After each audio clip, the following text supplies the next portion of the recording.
the interesting thing is you were adopted and you didn't have any issues with being an adopted child until the earthquake came out of your sister's mouth at what, you were 14 when you learned this, Melissa?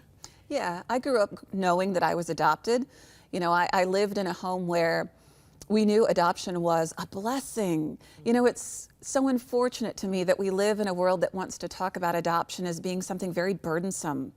And I understand that, but I always have to tell people living in these shoes as the survivor of a failed abortion and an adoptee, adoption is such a gift.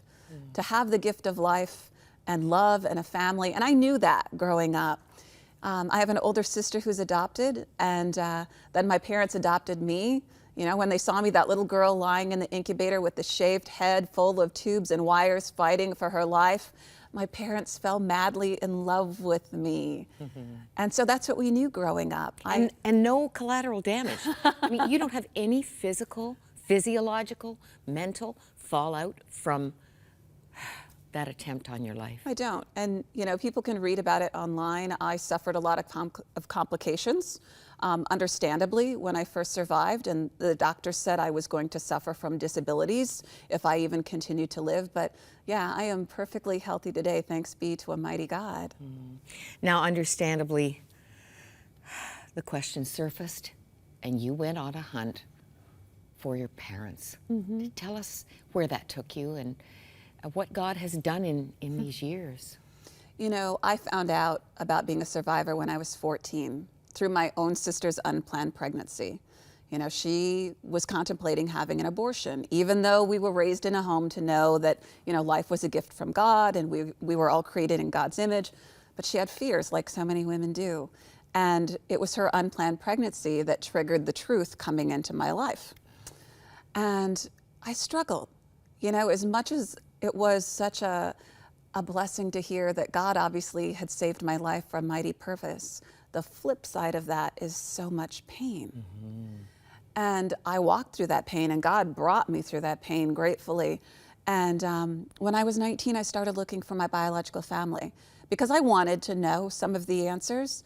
But more importantly, I wanted them to know that I was not angry. You know, I had something very horrific happen to me, but I'm not a victim. I am so blessed. Good for you. To be alive. And so I wanted them to know that, and I wanted to set them free. You know, I know far too many people who have been touched by an abortion who suffer in their lives. And so I didn't want my parents, my biological parents, to suffer throughout their lives. And it took me 10 years to find them. Wow. Your dad, when you did find him, was not long for this world. That's true. You didn't meet him, but the letter you sent was in his possession, and you have a piece about that.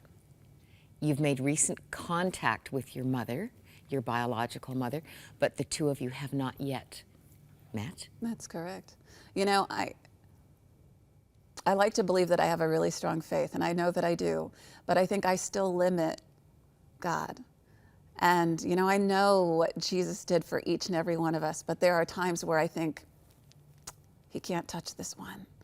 And that has been an amazing gift for me to see that nothing in our lives is untouched by God.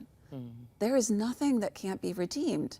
And for me, having contact with my biological mother has been, although difficult to hear all of these painful things, it has been the most amazing thing because, you know, when I went looking for them to set them free, I didn't know that they were forced to have that abortion. And I didn't know that they had never been told that I survived.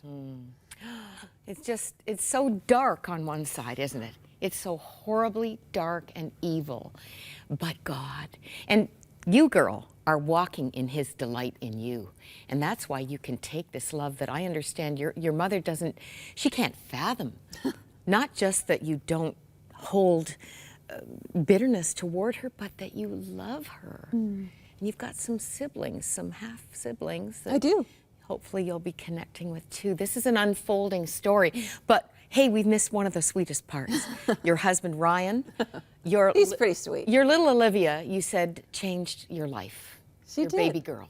Yeah, my oldest will be 6 this spring, and it makes me teary when I say that. She'll probably be 30 and I'll still be crying that she's getting older. But yeah, I wanted motherhood terribly. And even though I'm healthy, the doctors never really knew if I would be able to have children.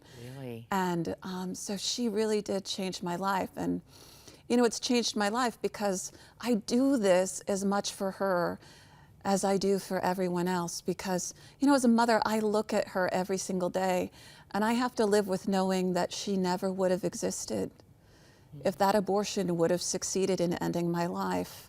And I will tell you that that changes you. It gives you something to really wrap your head around and know just how precious life is. We have a picture of you with a beautiful Olivia bump before she landed. And this is, I'm sure, when all kinds of emotions and perspectives were surfacing, and ultimately, for Olivia's sake, would become a part of your mission and would lead to the Abortion Survivors Network.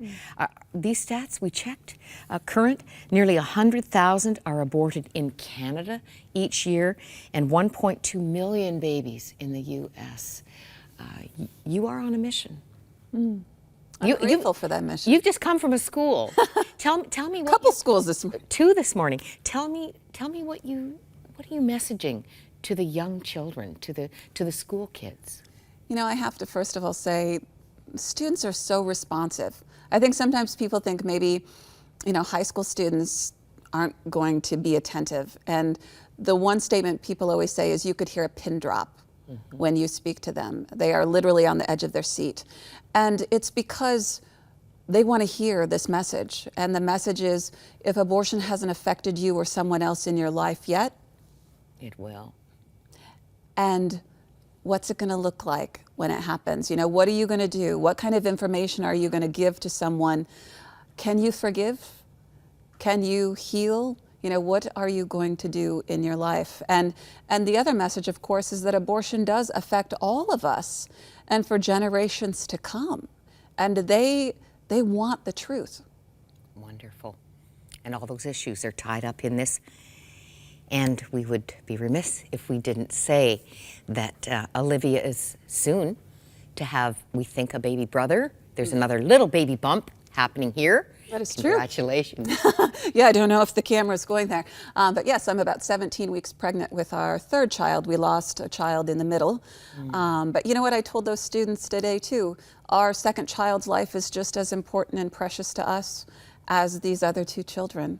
And you know, I'm so grateful to God for giving me this life and, you know, trusting me with these children. It just doesn't get any better than this.